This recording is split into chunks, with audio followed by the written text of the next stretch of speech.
Hi friends, welcome to our Sonia and family channel. నిన్నటి వీడియోలో చండీశ్వర నాయనారు గురించి తెలుసుకున్నాము. ఈ నాయనారు గోవుల సంరక్షణ చాలా చక్కగా చేస్తూ, గోవులు తమంతట తాముగా ఎవరూ పితకకుండా పాలను ఇస్తూ ఉంటే ఆ పాలతోటి ఆ ఈశ్వరుడికి అభిషేకం చేస్తూ కన్న తండ్రి అహంభావంతో అడ్డు వస్తే తనని సంహరించాడు. అది ఎవరు అనేది కూడా చూడకుండా శివాపరాధం చేశారని. ఆ తర్వాత ఆ మహానుభావుడు పార్వతి ఆ ఈశ్వరుడు ప్రత్యక్షమయ్యి తన భుక్తశేషము మరెవరికి అర్హత లేదు, కేవలం నీకు మాత్రమే ఆ అర్హత అని వరాన్ని అందించి కటాక్షించాడు ఆ ప్రేమమూర్తి అయిన పరమేశ్వరుడు. ఇక ఈరోజు వీడియోలో తిరునావుక్కరసు అనే నాయనారు చరిత్రను తెలుసుకునే ప్రయత్నాన్ని చేద్దాం. అది 7వ శతాబ్ద కాలం. తమిళనాడులో అదో సకల వనరులతో అలరారే ప్రాంతం. అక్కడ ఉండే ప్రజలంతా విజ్ఞావంతులు, సంపన్నవంతులు, మేధాశీలురై భాసిల్లుతున్నారు. అక్కడ తన మధురమైన జలాలతో గలగలా పారే పెన్నా నది పంట పొలాల్ని అత్యంత సారవంతమైనవిగా మారుస్తుండేది. అంతేనా, ఆ ప్రవాహ వేగంలో మేలిజాతి ముత్యాలు, సుగంధభరితమైన అనేక పుష్పాలు ఒడ్డుకు కొట్టుకొచ్చేవి. నదికి ఇరువైపులా మేలిజాతి మత్స్య సంపదతో నిండుగా పారే కాలువలు, అందులోని నీటి ద్వారా ఎంతో దిగుబడినివ్వగల పంటను పండించే సారవంతమైన పంట భూములు అక్కడి వారి జీవనానికి ఏ లోటు లేకుండా కాపు కాస్తూ ఉంటాయి. ఇంకా ఏ వైపు చూసినా పచ్చగా ఏపుగా పెరిగిన కట్టుబడి కట్టిన చెరుకు తోటలు ముచ్చట గొలుపుతూ ఉంటాయి. అంత సుందరంగా, అందంగా, అద్భుతంగా ఉంటాయి అక్కడ వాతావరణం. పంట పొలాల్లోనైతే కంకుల భారంతో నేలకు వంగిన రక్త ధాన్యాన్ని అందించే వరి పైరులో వైపు లెక్కకు మించి లెక్కకు మించి పోక చెట్ల వరుసలు, ఇవన్నీ ఆ ప్రాంతపు అందాల్ని రెట్టింపు చేస్తూ ఉంటాయి. అరవిరిసిన ఎర్ర తామరలు, వత్తుగా వికసించిన తెల్ల కలువలతో నిండిన కొలనులు అక్కడ ఎక్కడ పడితే అక్కడే కనువిందు చేస్తూ ఉంటాయి. ఇవన్నీ కలిసి అక్కడి వారికి పేదరికం అంటే ఏమిటో తెలియనిచ్చేవే కావు. అంత చక్కగా కరువు కాటకాలు ఏమీ లేకుండా పెన్నా నది ఆ నీటితో అక్కడ సారవంతమైన నేలలతో కమ్మని పంటలు పండుతూ ఎవరికి పేదరికం అంటే ఏంటో తెలిసేదే కాదు. పైరు పచ్చలే కాదు, పాడి కూడా అక్కడ ఏ కొరత ఉండేది కాదు. అక్కడ నివసించే ప్రతి గృహస్థు కనీసం రోజు 10 మందికైనా ఆతిథ్యం ఇవ్వనిదే తాను భుజించేవాడు కాదు. అక్కడి వారంతా వేదాల్ని ఔపోసన పట్టిన మహాపండితులు, సోమయాజులు. వారు అనునిత్యం సాగించే హోమాల ద్వారా ఉత్పన్నమయ్యే పొగ ఆకాశంలో మేఘాలై 3 లోకాలను క్రమంగా మేఘాలై 3 కాలాల్లోనూ క్రమం తప్పకుండా వర్షాన్ని కురిపించేది. అలాంటి ప్రాంతంలో ఉంది తిరుమునైప్పొడి. ఇంత సౌభాగ్యమైన ఆ చోట ఒక్కటే విచారకరమైన విషయం. అదే, ఎక్కడ చూసినా దుమ్ము ధూళి. ఏ మాత్రం గాలి వీచినా అది ప్రజలను ఎంతగానో ఇబ్బంది కలిగించేది. దాన్ని పక్కన పెడితే మిగిలిన విషయాల్లో అంతా వైభోగమే. ఇంత సుసంపన్నమైన ఊరిలో పరమేశ్వరుడు విరాటేశ్వర రూపంలో కొలువై ఉన్నాడు భక్తుల్ని ఆశీర్వదిస్తూ. ఈ ప్రాంతంలో మరో విశేషం కూడా ఉంది. అది విశిష్టమైన శివభక్తులుగా గుర్తింపు పొందిన తిరునావుక్కరసు అప్పరు. అలాల సుందరుడు, సుందరమూర్తులు ఇక్కడే అవతరించారు. తమిళనాడులో అత్యంత ప్రాధాన్యత వహించిన నగరాల్లో తిరువామూరు అంటే తిరువారూరు ప్రధానమైనదిగా చెబుతారు. ఇదే అప్పర్ జన్మస్థలి. వైష్ణవ సంప్రదాయంలో ఆళ్వార్లు ఎంత పూజనీయులో, శైవ సంప్రదాయంలో నాయనార్లు అంతటి పూజనీయులు.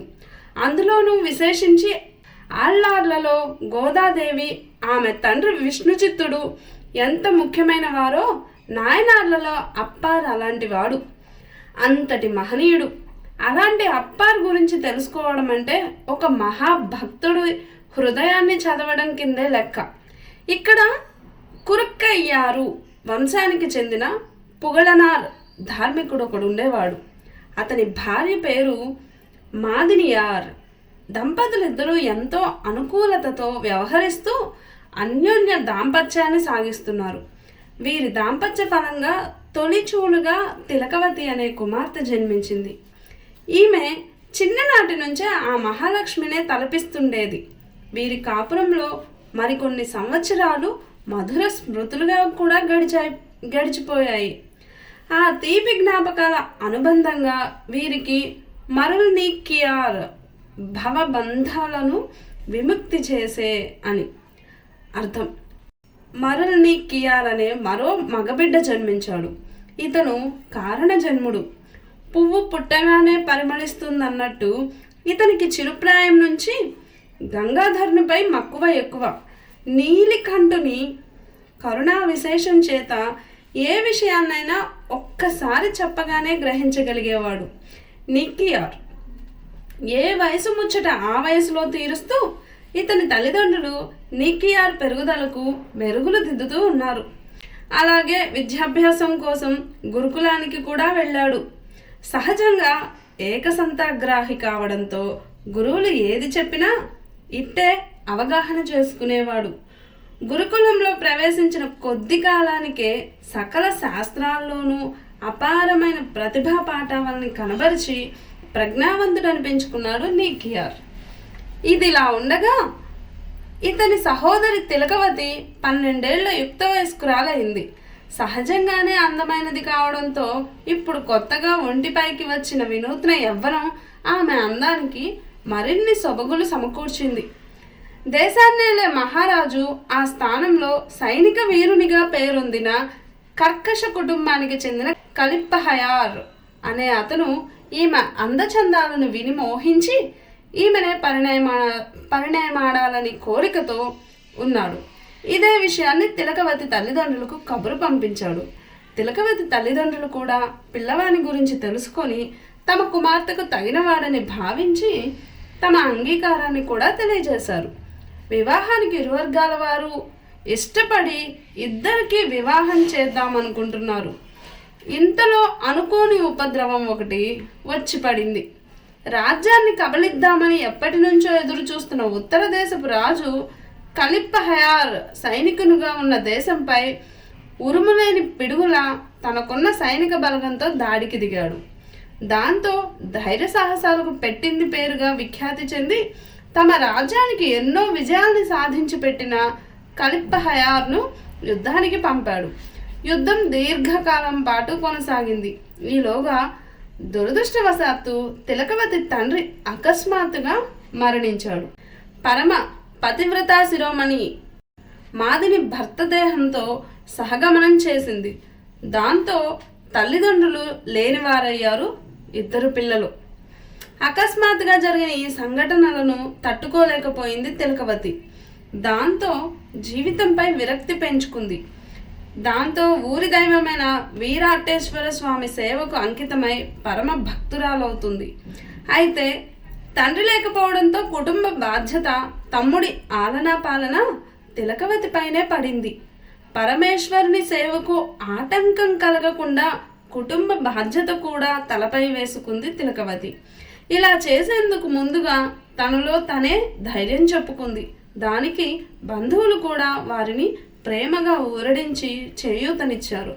దాంతో తమ్ముణ్ణి పెట్టుకుని కుటుంబ ప్రతిష్టకి ఏమాత్రం భంగం వాటిల్లకుండా కుటుంబాన్ని నడుపుకొస్తుంది తిలకవతి. ఇంతలో పులి మీద పుట్రలా అదృష్టం ఒకేసారి తలుపు తడితే దురదృష్టం తీసే వరకు తలుపు తడుతుందన్న దానికి నిదర్శనంగా దురదృష్టాలన్నీ ఒకేసారి తిలకవతి కుటుంబాన్ని చుట్టుముట్టాయనిపిస్తుంది.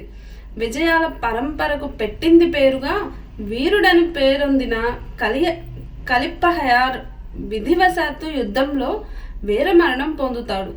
ఆ వార్త వినగానే తిలకవతి చేష్టలుడిగి చిత్తరువులా నిలుచుండిపోయింది. తమకింకా వివాహం కాకపోయినా తమ పెళ్లికి ఇరువైపులా పెద్దలు ఆమోదయోగ్యం తెలుపుకున్నారు. ఇంతలో యుద్ధ మహమ్మారి వచ్చి పడింది. విజయం సాధించి వచ్చి కరగ్రహణం చేస్తాడని ఎన్నో కలలు కంది తిలకవతి. ఇప్పుడు అవన్నీ కళ్ళలుగానే మిగిలిపోయాయి. తండ్రి పోయాడని ఏడ్చిన కన్నీటి చారలు ఇంకక ముందే తాళి కట్టకపోయినా అతనే తన భర్తగా ఆరాధిస్తున్న తిలకవతి తల్లి నడిచిన దారిలోనే తాను నడవాలని నిశ్చయించుకుంది. భర్తతో పాటే ఈమె కూడా సహగమనం చేయాలనుకుంది. అంతలో తమ్ముడు అక్క చేతిని పట్టుకుని విచారంగా, సోదరి, నిన్ను చూసుకునే అమ్మా నాన్న లేని బాధను సహించగలుగుతున్నాను. ఇప్పుడు నీవు కూడా నన్ను నడి సముద్రంలో వదిలి నీ దారి నీవు చూసుకుంటావా? నేనేమైపోవాలి? నీ ప్రేమాదరణలలో కన్నవారి ప్రేమను చూసుకుంటున్నాను. ఉన్నట్టుండి నాకు ఆ ప్రేమను దూరం చేస్తావా అని ఏడుస్తూ ఆమె కాళ్లకు అడ్డుపడతాడు. దాంతో తమ్ముడి ముఖం చూసి అతని కోసం ఆ పని చేయలేకపోయింది. ఇద్దరూ ఒకరి ప్రేమలో ఒకరు ఓదార్పు పొందుతూ జీవితం వెళ్ళబుచ్చుతున్నారు. తిలకవతి పూర్తిగా ఈశ్వరారాధనకే అంకితమై యోగినిగా కాలం వెళ్ళదీస్తోంది. చేతిలో ఉన్న సొమ్ముతో మంచి కార్యాలు చేస్తూ లేని వారికి దాన ధర్మాలు చేస్తూ గడిపేది తిలకవతి. ఆ సమయంలో తమ్ముడు నీకియార్ ఈ లోకం అశాశ్వతం అనుకుంటూ స్వంత ధనంతో ప్రజోపయోగమైన మఠాలు, ధర్మశాలలు, చలువ పందిళ్లు కట్టించాడు. అలాగే అనేక మంది పేదలకు విరివిగా భూదానాలు చేశాడు. అతిథి అభ్యాగతులను తృప్తిపరుస్తూ కవి పండితుల్ని సత్కరిస్తుండేవాడు. అయినా అతనికి ఇంకేదో కొరత ఉండేది. ఈ జీవితమే క్షణభంగురమని భావించి సర్వసంగ పరిత్యాగిగా మారిపోయాడు. అయినా అతనిపై భవానీ శంకరుడు కరుణించకపోవడంతో అహింసను ప్రేరేపించే జైన మతమే తనను ఉద్ధరించగలదని నిర్ణయించుకొని ఆ మతంలోకి చేరిపోయాడు నిక్కియార్. దీనికి తగినట్టు పాటలీపుత్రంలోని జైన మతస్థులతో పరిచయం అవుతుంది. అప్పట్లో ఆ మతం వారు ఎంతమంది తమలో చేరితే అంతగా తమ మతం ప్రాబల్యం పొందుతుందనే ఉద్దేశంతో తమలో చేర్చుకునేందుకు బాగా ప్రోత్సహించేవారు. ఇదే అదనుగా భావించి ఆ మతాచార్యులు భవబంధ విమోచనానికి జైన మతమే తగిందని ప్రబోధించారు. సత్యమార్గాన్ని అన్వేషించేందుకు జైనమే ఉపయోగపడుతుందని వారి ప్రధాన శాస్త్ర గ్రంథాల్ని అతనికి బాగా చెవికెక్కించారు. దాంతో నీకియార్ కూడా వాటిని శ్రద్ధగా ఆకలింపు చేసుకున్నాడు. అతని ప్రతిభకు జైనులు ఎంతగానో సంతసించి ఆచార్య పదవిని కట్టబెట్టాలనుకున్నారు. జైనులు ఏర్పాటు చేసే వివిధ సభలో పాల్గొని వైదిక మార్గాన్ని ఖండించేవాడు. జైన మతం అహింసాయుతమైనదని, సమస్త గ్రహరాశుల్ని అశాశ్వతమైనవేనని, అలాంటి వాటికి పూజలెందుకని వాదించేవాడు. ఏమైనా జైనమే అత్యంత విలువైనదని, అందరూ తమని అనుసరించి ప్రయోజనం పొందండని ప్రవచించేవాడు. అంతేకాదు జైన శాస్త్ర వాదాలు తర్కించి బౌద్ధుల్ని తన వాదనా పటిమతో ఓడించి జయించాడు. ఇతని మత ప్రచారానికి మెచ్చిన మత పెద్దలు ఇతన్ని ధర్మసేనుడిగా పేరు మార్చి వ్యవహరిస్తున్నారు. అంతేకాదు పాటలీపుత్ర మతాచార్యునిగా నియమిస్తారు కూడా. ఈ కాలంలోనే తిలకవతి పరమేశ్వరుణ్ణి నమ్ముకొని ఆయన కరుణా కటాక్షం కోసం ఎదురు చూస్తోంది. క్షేత్ర సందర్శనాలు చేస్తూ గడలి నదికి ఉత్తర తీరంలో నెలకొన్న తిరువదిహం అనే క్షేత్రాన్ని చేరుకొని తిరువీర స్థానేశ్వరుణ్ణి దర్శించుకుంది. అక్కడ ప్రతిరోజు శివభక్త చిహ్నాల్ని ధరించి శివసేవలో నిమగ్నమైంది. ప్రతిరోజు సూర్యోదయాత్పూర్వమే లేచి ఆలయమంతా శుభ్రం చేసి గోమయంతో అలికి ముగ్గులు పెట్టేది. అనంతరం పూతోటకు వెళ్ళి పుష్పాలు సేకరించి ఎన్నో రకాలుగా మాలికలల్లి శివగళానికి అలంకరించేది. ఇదే దినచర్యగా సాగించేది తిలకవతి. ఎంత పూజలో మనసును లయం చేసినా రక్తబంధం ఎక్కడో లాగుతూ ఉండేది. తమ్మునిపై మమకారం పీకుతూ ఉండేది. జన్మాంతర పాప ఫల కారణంగా తమ్ముడు అన్యమత కోరల్లో చిక్కి నలిగిపోతున్నాడని విచారించేది. లోకైకనాథుడైన వీరస్థానేశ్వరుణ్ణే నమ్ముకుని, స్వామి నన్ను దాసురాలిగా స్వీకరించి దయచూడదలిస్తే వెంటనే పెడదోవలో నడుస్తున్న నా సోదరుని ఉద్ధరించు అని వేడుకుంది. తిలకవతి ప్రార్థనకు పరమేశ్వరుడు కరిగిపోతాడు. ఒకనాడు ఆమె కలలో కనిపించి, అమ్మా తిలకవతి, విచారించుకు. అతడు పూర్వం నా భక్తుడు. ఆ సమయంలో నా గురించి కఠోరమైన తపస్సు చేసి మెప్పించాడు.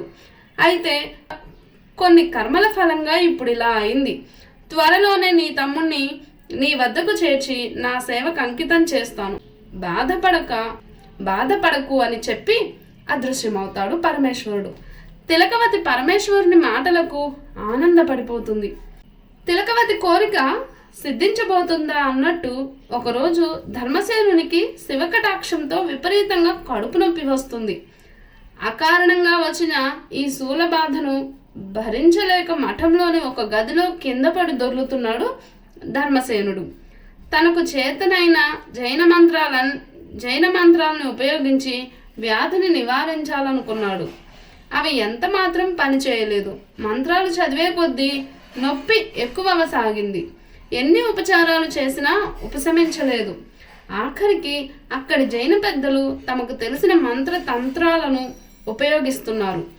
అయినా ఏ మాత్రం ఫలితం ఉండదు. అంతకంతకు ఈ కడుపు నొప్పి ఎక్కువైపోతుంది. ఏం చేయాలో అక్కడి జైనులకు అర్థం కావట్లేదు. ఈ ఆపద సమయంలో ధర్మసేనునికి తన సోదరి గుర్తుకు వస్తుంది. దాంతో వెంటనే నా పరిస్థితి ఇలా ఉంది, దయ ఉంచి ఇక్కడకు వచ్చి జబ్బు నయం చేయమని కబురు చేస్తాడు. అయితే అందుకామె అపవిత్రమైన జైన ప్రాంతానికి నేను రాలేనని సోదరునికి చెప్పమని అతన్ని పంపించి వేసింది. వాడు వెంటనే మరలిపోయి తిలకవతి తిరస్కారాన్ని ధర్మసేనునికి తెలియజేశాడు. ధర్మసేనుడు తిలకవతి మాట విని ఇక నాకు ఈ నొప్పి నుండి దూరమయ్యే మార్గమేదని బాధపడుతూ మూర్ఛపోయాడు. అప్పుడు అతనిపై పరమేశ్వరుడు కరుణించాడా అన్నట్టు వెంటనే నీ సోదరి చరణ కమలాలని ఆశ్రయించి నీ బాధ నుండి విముక్తుడవు కమ్మని ఒక అస్పష్ట స్వరం ఏదో వినిపించినట్టు అవుతుంది. ఆ విధంగానే చేద్దామని అనుకుంటాడు. ఈ ఆలోచన మనసులో రాగానే అతని బాధ కొంచెం తగ్గినట్టు అవుతుంది. వెంటనే తన జైనమత వేషధారణను విడిచిపెట్టి సోదరి వద్దకు వెళదామనుకుంటాడు. దానికి తగినట్టు జైనమత సూచికలైన దుస్తులను మార్చుకొని నదీ స్నానం పరిశుద్ధుడవై శరీరమంతా పరమేశ్వరునికి ప్రీతికరమైన విభూతి రేఖలను అలదుకొని వస్తే కాని చూడనని నిర్మోహమాటంగా సేవకునికి ఈ సోదరి చెప్పిన మాటలు గుర్తుకు వచ్చి ఆ విధంగానే తిలకవతి వద్దకు వెడదామని అనుకుంటాడు. అక్క చెప్పినట్టే తను వేసుకున్న దుస్తుల్ని అక్కడే వదిలి స్వచ్ఛమైన తెల్లని వస్త్రాలు ధరించి నదీ స్నానం చేసి ఒడలంతా విభూతి రేఖలు పులుముకొని సోదరి దగ్గరకు వస్తాడు. ఎప్పుడైతే ధర్మసేనుడు శివునికిష్టమైన అలంకారాలు చేసుకుంటాడో అప్పుడే ఇతనిపై శివుని కరుణామృతం కురిసినట్టయింది. ఇప్పటి వరకు అతను ఆలోచిస్తున్న ఆలోచన ధోరణిలో ఒక మార్పు సుస్పష్టంగా గోచరిస్తుంది. ఇన్నాళ్లకు సోదరుణ్ణి చూడగానే హృదయంలోని ప్రేమ ఉప్పొంగింది తిలకవతికి. ఇటు నీకియార్ అంటే ధర్మసేనుడు, నీకియార్కి కూడా అక్కపై అమితమైన అనురాగం పెళ్ళుబికింది. ఒకరినొకరు కొద్దిసేపు అలా చూసుకుంటూ ఉండిపోయారు.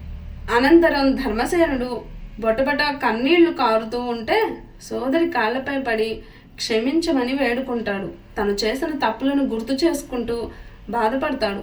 మన వంశాన్ని ఉద్ధరిస్తున్న సోదరి, నాకు వచ్చిన శూల వ్యాధి నన్ను మరణానికి దగ్గర చేస్తుంది. నేను ఈ నొప్పి భరింపలేకుండా ఉన్నాను. నన్ను ఈ బాధ నుండి విముక్తిని చేయి.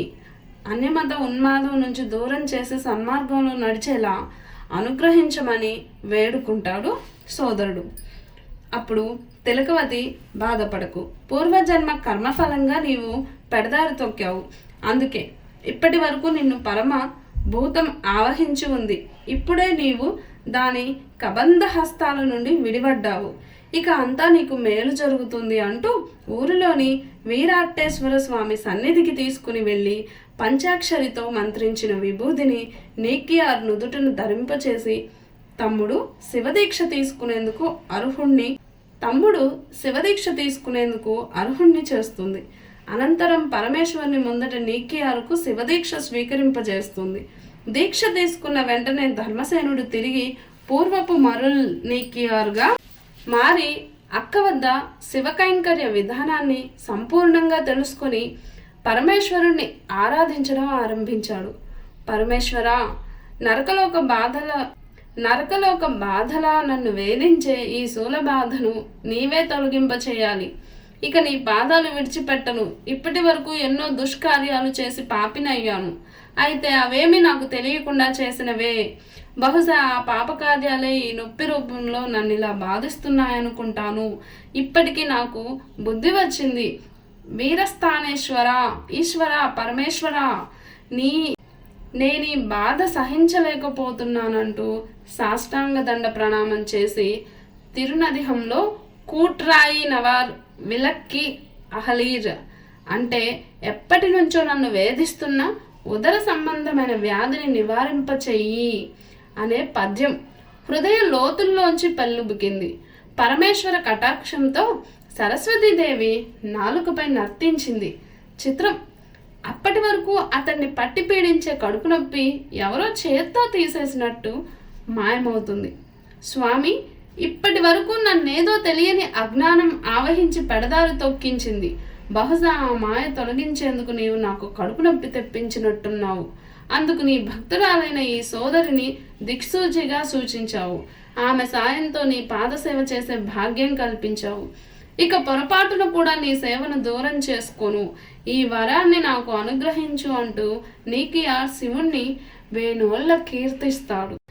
నీకియార్ అలా వేడుకోగానే ఆకాశవాణి నుంచి, ఇప్పుడు నీవు నన్ను పదిహం రూపంలో చేసిన ఈ ప్రార్థన నన్నెంతో అలదింపజేసింది. ఈనాటి నుంచి నీవు నా ఉక్కరస అనే పేరుతో ప్రఖ్యాతి చెందుతావు అంటూ ఒక దివ్య వాక్కు వినిపించింది. తిరునావుక్కరసు ఆ దివ్యవాణి విని, స్వామి, చాలా కాలం వరకు పాప పంకిలంలో పడ్డ నన్ను పునర్జీవితుణ్ణి చేసిన దయా సముద్రుడివి నువ్వు. ఇక నుంచి నిన్ను పద్యాలతో కీర్తిస్తానని మనసారా నమస్కరించుకున్నాడు. నావుక్కరసు అంటే వాక్కులో రాజకుమారుడి లాంటి వాగీసుడని అర్థం. అప్పటి నుంచి మరుల్ నీకియార్ వాగీసుడయ్యాడు. అలాగే ఒక సందర్భంలో జ్ఞాన సంబంధాలను కలిసినప్పుడు నీకియార్ను అప్పా అని వ్యవహరించినందుకు అప్పార్గా స్థిరపడినట్టు చెబుతారు. ఆనాటి నుండి నావుక్కరసు త్రికరణ శుద్ధిగా శివసేవా తత్పరుడై జీవనాన్ని ఆరంభించాడు. శరీరం నిండా శివచిహ్నాలైన రుద్రాక్షలు విభూతి ధరించి అపర రుద్రస్వరూపంలా భాషించేవాడు. స్వీయ కవితాధారతో శివుణ్ణి స్తుతించేవాడు. ఇదే అతని నిత్యకృత్యంగా మారిపోయింది. సోదరి తిలకవతి మాదిరిగానే ఇతను శివుణ్ణి సేవిద్దామనుకొని దోకుడు పాలను చేత పట్టుకొని ఆలయంలోని గడ్డిగాదల్ని శుభ్రం చేసేవాడు. ఆపై పరమేశ్వరుని దర్శించుకుని వివిధ స్వీయ కీర్తనల మాలలతో సేవించేవాడు. ధర్మసేనుడు తిరిగి శైవమతంలో చేరాడన్న వార్త పాటలీపుత్రంలోని ఇతర జైన మత ఆచార్యులకు తెలుస్తుంది. ఇక్కడ ఎంత ప్రయత్నించినా తగ్గించలేని కడుపు నొప్పి అక్కడ క్షణంలో పోగొట్టుకున్నాడని కూడా వారికి సమాచారం అందుతుంది. ఎప్పుడైతే అతని వ్యాధిని తమ మతం తగ్గించలేకపోయిందో ఆనాడే ఇక్కడ జైన మత ప్రాభవాన్ని చీకటి తెరలు మూసివేయడం ఆరంభమైనదని వారు గ్రహించారు. ఈ విషయాన్ని తమ రాజుకు తెలియచేస్తే అతను తమపై ఆగ్రహిస్తాడని భయపడ్డారు. అందుకని ఒకరోజు ఆచార్యులంతా కలిసి రాజు వద్దకు వెళ్ళి, మహారాజా, మనమెంతో ఆదరంగా ప్రధానాచార్యుడిగా చేసిన ధర్మసేనుడు లేని నొప్పిని నటించి మనకెవ్వరికీ తెలియచెప్పకుండా తన స్వస్థలానికి వెళ్ళిపోయాడని చెప్పారు. అక్కడకు వెళ్ళడమే కాక అతని స్వమతమైన శైవంలో చేరిపోయాడని, అక్కడే తన వ్యాధిని కూడా తగ్గించుకున్నాడని తెలియజేశారు. ఇక్కడ తాము అతని జబ్బును తగ్గించినప్పటికీ తగ్గలేదని అసత్యం చెప్పి ఇక్కడి నుంచి వెళ్ళిపోయాడని అబద్ధం చెప్పారు. అన్యమతమైన శైవంలో చేరిపోయి ఇప్పుడు మన జైన మతాన్నే దూషిస్తున్నాడని ఎన్నో అసత్యాలు కల్పించి రాజుకు నూరిపోస్తారు. దాంతో ఏలిక ఇంతెత్తున మండిపడ్డాడు. ధర్మసేనుడు తీరుని తప్పిదం చేశాడని, అతను శిక్షార్హుడని, ఎక్కడున్నా తక్షణమే ఇక్కడకు తీసుకురావాల్సిందిగా కొంతమంది ఆచార్యులను ఆదేశించాడు. దాంతో వారు సైన్య సమేతులై ధర్మసేనుడు వెళ్ళిన ఊరు తిరువదిహం బయలుదేరి వెళ్ళారు. మతాచార్యులు ధర్మసేనుడిని సమీపించి ఇలా అంటారు: ధర్మసేన, మహారాజు నిన్ను తక్షణమే తీసుకురమ్మని మమ్మల్ని పంపించారు. అప్పటికే శివతత్వమంతా ఆకలింపు చేసుకుని ఉన్న నీకియార్ వాగీసుడు వారితో, అయ్యా, నేను పరమేశ్వరునికి తప్ప ఎవరికి దాసుని కాను, ఎవరికి భయపడను, ఎలాంటి వ్యాధులు నన్ను బాధించలేవు, పరమేశ్వరునికి తప్ప ఎవరికి నమస్కరించను, సర్వకాల సర్వావస్థల యందు నాకు ఆనందమే తప్ప విచారం ఉండదనే భావం వచ్చేలా నామార్కుం కుడియల్లోం అనే తిరుపత్తికాన్ని పాడి వారిని ఎదిరించి సమాధానం ఇచ్చాడు అప్పార్. అంతవారు అతని పాదకమలాలపై పడి, అయ్యా, మీరిలా అంటే మా పదవులు తొలగిపోతాయి కాబట్టి దయతలచి మాతో రమ్మని వేడుకున్నారు. దాంతో చేసేది లేక వాగీషుడు ఈశ్వరుడే నాకు రక్ష అనుకుంటూ వారితో రాజు వద్దకు బయలుదేరాడు. ధర్మసేనుణ్ణి చూడగానే రాజు ఆగ్రహంతో ఈ మతోన్మాదిని మరుగుతున్న సున్నపు బట్టీలో తోసివేయండని ఆదేశించాడు. రాజాజ్ఞ మేరకు జైన మదాంధులు వేడివేడిగా మరుగుతున్న సున్నపు బట్టీలో పడేశారు. అయినా నావుక్రసు చిదంబరంలోని కనక సభా మండపంలో తాండవమాడే నటరాజేశ్వరుని స్మరించుకుంటూ అందులో ప్రవేశించాడు. సదాశివ నామం జపిస్తూ ఉండేవాడికి ఎంత వేడి అయినా ఏమి చేయగలదు, నిన్ను నమ్మిన వారికి నాశనం అనేదే ఉంటుందా అంటూ కీర్తిస్తున్నాడు అప్ప. ప్రళయాగ్నిలో వేడిమితో కాలిపోతున్న సున్నం బట్టి సీతాం సుందరుని కరుణా విశేషంతో మలయ మారుతంలా ఉంది అతనికి. బయట ఉన్న జైన మూర్ఖులు మాత్రం అప్పర్ను బాణలో నుంచి పైకి రాకుండా కొంతమంది కర్రలు శూలాలు పట్టుకొని నుంచున్నారు. ఏ మాత్రం జంకకుండా ఇంత వేడి కొలిమిలో మగ్గుతూ కూడా పైకి వచ్చే ప్రయత్నాలు చేయని అప్పర్ను చూసి వారంతా విస్తుపోయారు. ఈ విధంగా నీకియార్ శివానుగ్రహంతో ఆ శిక్ష నుండి హాయిగా తప్పించుకున్నాడు. ఇలా లాభం లేదనుకుంటే అతనికి విషమిద్దామని భావించారు. వెంటనే కర్కశ హృదయులైన జైన దుర్మార్గులు పాలల్లో విషం కలిపి గరళకంఠుని భక్తుడైన వాగీసునికి తాగమని ఇచ్చారు. అయితే పరమ దయాళుడైన శంకరుని లీలతో విషం అమృతంగా మారిపోయింది. ఇప్పుడు వాగీసుడు ఆ పాలనే గటగటా తాగేశాడు. గతంలో పాల సముద్రాన్ని చిలికే సమయంలో సర్వలోకాలు తల్లడిల్లేలా చేసిన కాలకూటాన్ని వెన్నముద్దగా చేసి భక్షించిన భూదేశుని భక్తునికి ఆ విషం అమృతం కావడంతో పెద్ద విషయమేముంది. పొడియార్కుం మేని అడియార్కు నంజు ఆముదం ఆవదుదాం అద్భుతమో. పొడియార్కుం మేని అడియార్కు నంజు ఆముదం ఆవదుదాం అద్భుతమో. శరీరం నిండా భస్మాన్ని ధరించిన భస్మాంగధారికి విషం అమృతం ఎలా అయిందో ఆయనను నమ్మిన వారికి కూడా ఆ విధంగానే అవుతుందనడంలో ఏమాత్రం అతిశయోక్తి లేదు. వెంటనే రాజు వద్దకు వచ్చి అతన్ని శిక్షించేందుకు మేము ప్రయత్నం చేసినా అతనిని ఏం చేయలేకపోతున్నాం, మన మతకీర్తికి కాని రోజులు దాపురించాయనిపిస్తోందని తెలియచెప్పారు. రాజాజ్ఞ మేరకు భటులు పర్వతం లాంటి మదపుటేనుగును వాగీసునిపై విడిచిపెట్టారు.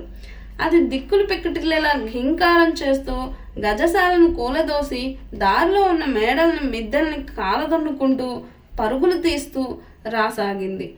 అలాంటి మదించిన ఏనుగును మావటిగాళ్ళు వాగీసునిపై ఉరికించారు. అది కోపంతో బుసలు కొడుతూ మీదికి ఉరికి వస్తున్న యముని మహిషంలా ఘీంకరిస్తూ నీకియార్ పైకి ఉరుక్కుంటూ వస్తుంది. తెల్లని విభూతిని చందన తిలకంలా ధరించిన ఈశ్వరా, వీరస్థానేశ్వరా, నేను నీ భక్తుణ్ణి కాదా? గజాసురుణ్ణి త్రుటి మాత్రంలో సంహరించిన నీ అండ ఉన్న నేని ఏనుగు చూసి భయపడను. నేను చందన ఛాందు అంటూ ఒక పత్తికాన్ని పాడి పరమశివుణ్ణి పరవశింపచేశాడు. దాంతో మదపుటేనుగుకు సాక్షాత్తు త్రిశూలధారి అయిన మహాదేవుడే కనిపించాడు. వెంటనే ఏనుగు నావుక్కరసుకు ప్రదక్షిణం చేసి వెనక్కి తిరిగి వెళ్ళిపోయింది. ఏం చెయ్యాలో తెలియక మావటివాడు అంకుశంతో ఏనుగును పొడిచి వాగీసునిపైకి ఉసిగొలుపుతున్నాడు. అయినా అది మావటిగాళ్లకు లొంగకుండా వారినే తొండంతో పట్టి నేలపై విసిరివేసింది. చివరకు కాళ్లతో తొక్కి చంపేసింది. ఈ దృశ్యాన్ని చూస్తున్న జైనుల్ని కూడా ఏనుగు తరిమి కొడుతూ బీభత్సాన్ని సృష్టించింది. కొద్దిమంది సైనికులు మాత్రం ఏనుగు మీదకి రావడం చూసి భయంతో దానికి దొరకకుండా కాళ్లకు బుద్ధి చెప్పి రాజ్యానికి పోయి రాజుకు ఇక్కడ జరిగిందంతా వివరించి చెప్పారు. ఇంత జరిగినా వాగీసుని శక్తి తెలుసుకోలేని జైన సైనికులు వారి రాజు నీకియార్ను చంపేద్దామన్న నిర్ణయాన్ని మార్చుకోలేదు. వెంటనే సైనికులు నీకియారున్న ప్రాంతానికి వెళ్ళి ఇతన్ని ఒక బండరాయి కట్టివేసి సముద్రం పడే నొట్రుడై వేదియ సోది వానవక్ నటుడై యావరు నమశివాయ ఏ నమశివాయమే వేదాన్ని ప్రభవింపచేసిన పరమేశ అంటూ జ్యోతిస్వరూపుడైన దేవుణ్ణి సువర్ణ చరణావిందాలను స్మరించుకుంటూ ఆ రాతిపై కూర్చుండిపోయాడు. అప్పర్ సముద్రంలో పడవేసినా మనకు తెడ్డులా ఉపయోగపడేది నమశివాయ పంచాక్షరినే కదా అనుకుంటూ జపించుకున్నాడు. ఆకాశం నుంచి పరవళ్ళు తొక్కుతూ సామాన్యులు తట్టుకోలేని వేగంతో ఉరికి వస్తున్న గంగా ప్రవాహాన్ని జటాజూటంలో బంధించిన గంగాధర్ని ప్రియభక్తుడైన వాణ్ణి సముద్రపు నీరేం చేయగలదు? మూర్ఖ సైనికులు ఇంత చేస్తున్నా ఏమాత్రం చలించకుండా పంచాక్షరి జపిస్తూ ఉండిపోయాడు నీకియార్. అంతే, చిత్రంగా అంతటి కఠిన శిల నీటిలో బెండు ముక్కలా తేలిపోయింది. వాగీసుడు మాత్రం బండరాయి హంసనావపై సుఖంగా ఆసీనుడై సముద్ర కెరటాలపై తేలియాడుతూ పరమేశ్వర ధ్యానంలో మునిగిపోయాడు. ఈ విశ్వాన్నంతటినీ అనుక్షణం కాపాడే కరుణాంతరంగుడివి, నన్ను జలదిగ్బంధం నుంచి వెలికి తీయడం నీకొక లెక్క అనుకుంటూ పరిపరి విధాల పరమేశ్వరుని కీర్తనలతో స్తుతిస్తున్నాడు. ఆ విధంగా వాగీశుణ్ణి రత్నగర్భుడు వరుణుడు అప్పరును తరంగ హస్తాలతో ఎత్తుకొని తిరుప్పాదిరుపులియూర్ తీరానికి చేర్చారు. వాగీశుడు తమ ప్రాంతానికి వచ్చాడని తెలుసుకున్న ఊరివాసులంతా ఘనంగా శివనామ స్మరణతో స్వాగతించారు. అప్పర్ వీరందరితో కలిసి ఇక్కడి శివాలయానికి వెళ్ళి సాష్టాంగ నమస్కారం చేసి, స్వామి, గతంలో ప్రారబ్ధ కర్మ కారణంగా నీపై విరక్తి భావన అన్యమతంపై మరులుగొన్నానని, అయినా నాకు జన్మనిచ్చిన తల్లిదండ్రుల మాదిరిగా కంటికి రెప్పలా కాచి రక్షించావు తండ్రి. ఈనాడు మాయి ఎనక్కు ఎందయు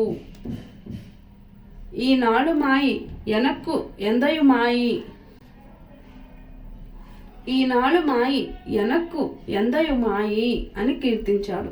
ఇక్కడ కొన్ని రోజుల నుండి ఆలయంలోని చెత్తా చెదారాన్ని శుభ్రపరుస్తూ శివసేవకు అంకితమయ్యాడు. అనంతరం తన క్షేత్రయాత్ర ఆరంభించాడు. ఈ రకంగా శివభక్తుడైన వాగీశుడు తన దాస్య భక్తితో పలు క్షేత్రాలు దర్శించి పరమశివుణ్ణి ప్రసన్నం చేసుకుంటూ మహాదేవుడు త్రిపురాసురులను సంహరించిన తిరువాదిగై క్షేత్రాన్ని చేరి అక్కడ దైవాన్ని దర్శించుకున్నాడు. అనంతరం గడిలం నదిని దాటి తిరువదిహ క్షేత్రాన్ని చేరాడు. ఇక్కడి భక్తులంతా వాగీశుణ్ణి ఘనంగా స్వాగతించారు. ఇంత పరమశివ భక్తుడైన భక్తుడైన వాణ్ణి మూర్ఖ శిఖామణులైన జైన మతస్థులు ఎలా శిక్షించగలిగారనుకున్నారు? తిరువదిహంలో కొలువైన పరమేశ్వరుణ్ణి బ్రహ్మ విష్ణు సహిత సకల దేవత బృందాలకు అందని నీ పాదయుగళిని నమ్మి కీర్తించి ప్రసన్నం చేసుకోవడం భక్త బృందానికి ఎంత సునాయాసనమో తెలిసి కూడా ఇంతకాలం నేను ఎలా సేవించకుండా ఉండగలిగాను అనే భావం వచ్చేలా మహాదేవుణ్ణి అందంగా కీర్తించాడు. ఇలాగే ఎన్నో క్షేత్రాలను తిరుగుతూ పరమశివుణ్ణి